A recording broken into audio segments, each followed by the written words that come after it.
So this is measurement of H parameters of transistor.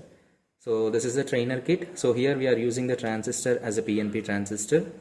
That is the model number is SL100. And to do this, to find the H parameters of this transistor, we require the power supplies. So these two power supplies are generated here. So this is a variable potentiometer, so you can vary the voltage level, and here it is also provided at the input side. You can vary this voltage level also. And here you need to connect the 4 meters to find this characteristics of this input and output, so that we will measure the H parameters. So to connect here it is a voltmeter is required, current meter, and here it is also current meter, here it is also voltmeter is required. So to arrange this 4 meters, we have used only the 4 different multimeters.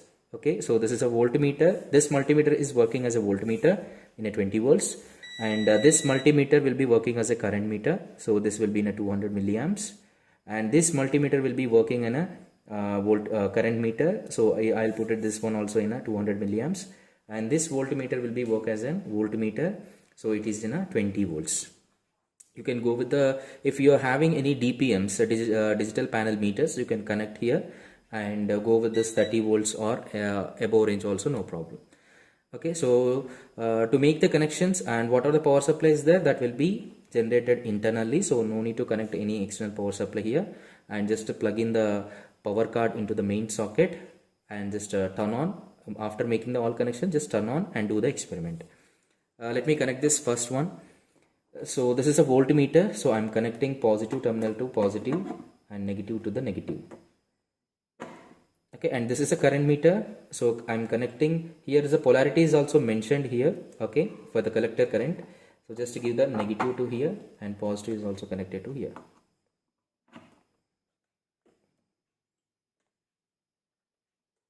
Okay, and the next one, this is a current meter. So these are the two probes are regarding this multimeter. So just connect this multimeter, negative terminal to here and positive terminal to here. Okay, and connect the voltmeter, that is a VBE. So connect the positive here and negative to here.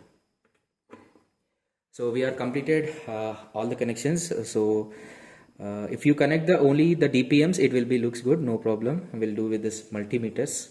Okay. So to do this experiment, so here the configuration of the circuit will be, if you observe, it is a common emitter characteristics. So first we will find the characteristics of this configuration. So this is a user manual. Okay, so H parameters of this transistor, and go to this circuit is provided here. So whatever the circuit is provided, the same will be on a PCB. Okay, trainer kit, and these are the procedure how to do the experiment. And these are the tabular columns to note down the values. Okay, so we'll go with this first one. So input characteristics. Okay, so first we'll find this input and output characteristics, so that we'll do the experiment. So first, to do the input characteristics, we need to put VCE is a 0 and vary the VBE voltage and note down this IB current. So VCE is nothing but a emitter to collector. Okay, emitter to collector voltage. And VB is nothing but we need to vary emitter to base voltage and note down the base current in terms of microamps. So if I want microamps, I am putting this multimeter into the 200 microamps. Just turn on the kit. Before turn on the kit, just to make this two potentiometers will be 0 position, and I turn on the kit. Okay, now apply a VCE is a 0. Okay, VCE is a 0. So this is a VCE, it is a 0. Okay, and current meter, it is also 0. Now vary the linearly, that is a VBE, vary the VBE and observe the IB current. So this is a VBE base to emitter voltage. So just vary it slightly. So if you observe, that is a 0.5 volts, you will get the current. Okay, note down that current, every linear variation. So it is approximately 0.7. For the 0.7, whatever the maximum current you are getting, just note down it. Okay, and the next one, just put the voltage VCE to the 5 volts or 6 volts, okay, 5 volts or 6 volts, and do the same experiment again. So we have done the first one as we have put the VC is a 0 and VB is varied like a 0.5, 0.1, 0.2, 0.3, and note down the current readings corresponding that. Now to go for the next one, that is VCE equal to 6 volts. So adjust this, okay, adjust this VCE to the some 6 or 5 volts, okay, 6 volts I am giving 6 volts, and vary the VBE, okay, again vary the VBE and note down the current readings. So you can see here, so that is a IB current is varying. So when it is a 0.6, so it is a maximum is a 0.7, okay, for the 0.7 we are getting the maximum as 104 microamps, 148, approximately 147 microamps for the 0.8 volts. So this is the input characteristics. So simply think that whenever we are doing the input characteristics, we need to maintain the output as a constant and vary the input voltage and note down the input current. And the next one, so to do the output characteristics of this transistor configuration, so we need to first set this base current to the 20 microamps and vary the voltage, that is collector to emitter, okay, emitter to collector voltage, and note down this collector current. So first we'll set the base current as a 20 microamps. See here, this is a base current meter, okay, so we'll turn on it and just vary the voltage and set it for 20 microamps. This meter in a 200 microamps range. So set it for 20 microamps. See here. So 20 microamps we have set it, completed slowly. Just I'm waiting. Okay. Okay. Now observe this meter and make this one as a 0. Okay. So just adjust. Okay. Now adjust, after adjusting, vary this VCE voltage and note down this collector current. Okay. Vary this voltage. So you can observe in this meter the voltage is varying. So 1 volt we are getting the 1.7 milliamps. Okay, so if it is any changes, just adjust a little bit. Slowly, just adjust small. Okay.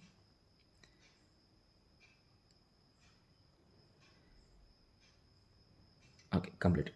So 1.1 volt, it's a 2 volts we have applied, that is 1.8 milliamps we have got, and let's go for 3 volts.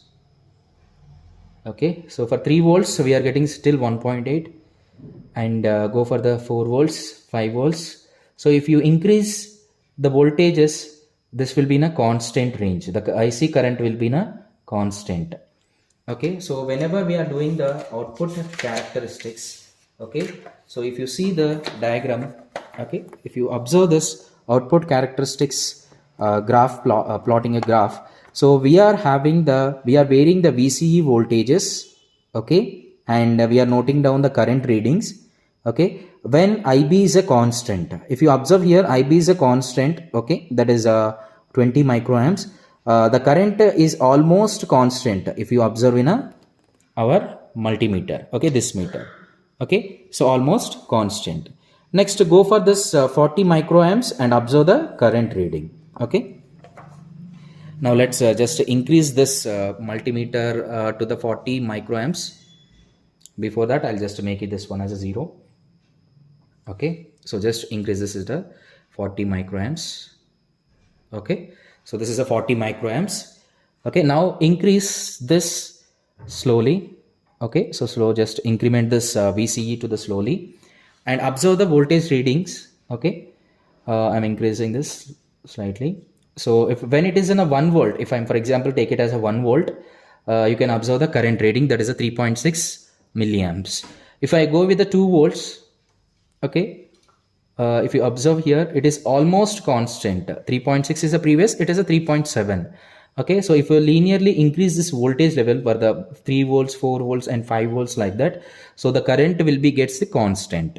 Okay, for the 40 microamps we are getting the constant current is a 3.7 milliamps. Okay, so just note down this readings. Okay, so this input characteristics and output characteristics. Okay, and plot a graph for these two characteristics. From the graph we can find out this HFE and HOE values. If you observe here in this graph, this is a input characteristics graph. Okay, so we need to find out HRE here. So HRE, we have the variation. Delta is nothing but a variation of this emitter to base voltage. Okay, so if you take any constant line, okay, it will be touches at 2 points. So just to make it as a 2 points, that is a x1 and x2.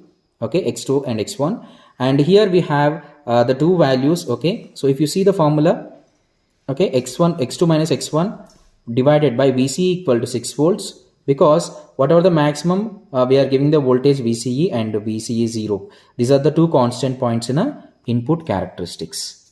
Okay, so by substituting in this formula you will get this HRE value.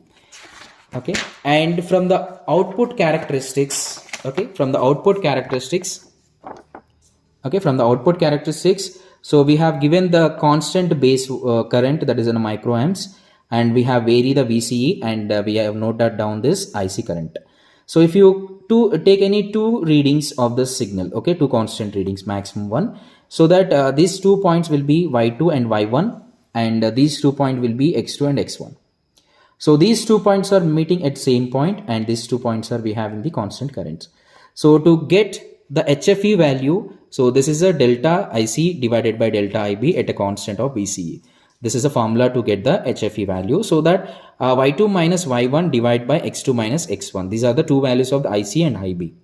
Okay, so if you substitute these values in this formula, you will get the HFE reading. Okay, characteristics. And now to get the HOE, okay, to get the HOE from the same characteristics, okay, same characteristics, we need to find out, take any two current lines, okay, so that is a Y2 and X2, and this is a Y1 and X1. So these are the two values we need to, by using this points, we can find out this HOE value. HOE is nothing but a delta VCE divided by delta IC. Okay, so Y2 minus Y1 by, where IC is nothing but a X2 minus X1. So if you subtract these two values, so whatever the points we are made it, so then you will get the HOE value. So these are the H parameters of the transistors. Okay, so these are the H parameters of the transistor. So by doing this experiment, okay, you can find that, okay, so input impedance, output impedance HOE, and reverse transfer voltage and forward transfer current gain HFE. So these values we can find by doing this experiment.